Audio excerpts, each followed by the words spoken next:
তর্ক করে একজন ব্যক্তিকে আপনি হারিয়ে দিলেন, তার মানে যে আপনি একটা কিছু হয়ে গিয়েছেন সেটা কিন্তু ভুল।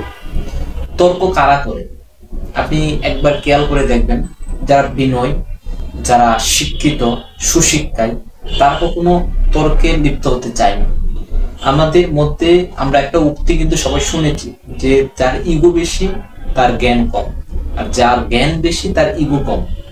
একটা মানুষ একটা ভুল করতেই পারে, সেটা যদি আপনি ক্ষমা না করতে পারেন বা ক্ষমা করার মতো যোগ্যতা যদি আপনার মধ্যে না থাকে, তাহলে আপনি এখনো ওই রকম পর্যায়ে যান নাই যে মানুষকে ক্ষমা করতে পারার মধ্যে যে একটা আনন্দ, মানুষের সাথে বিনয়ী ভাবে চলার যে একটা আনন্দ, ওইটা আপনি প্রকৃতপক্ষে এখনো ফিল করতে পারেন নাই।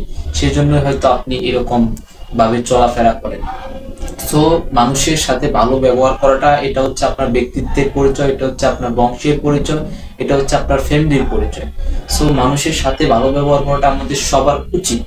আমরা এরকম মানুষ নামের কিছু অমানুষ আমরা দেখতে পাই, যেগুলা মানুষের সাথে এমন কিছু ব্যবহার করে থাকে যেটা আসলে একদম করা উচিত নয়। এটা সুশিক্ষায় শিক্ষিত ব্যক্তি যারা, তারা এই ভুলগুলা কখনো করতে পারে না। সো আমাদের মধ্যে ইসলামিক যে নলেজ, ইসলামিক যে কালচার, আমাদের যে কোরআনের যে শিক্ষা, ওইটা আমরা যখন নিজেদের মধ্যে আয়ত্ত করতে পারবো, ধারণ করতে পারবো, তখন কিন্তু আমাদের মধ্যে ওই জিনিসগুলো ফুটে উঠবে। সো আমরা আমাদের নিজেদেরকে নিয়ে একটু চিন্তা করি, নিজেদের যে ভুলগুলো আছে সেগুলো নিয়ে চিন্তা করি।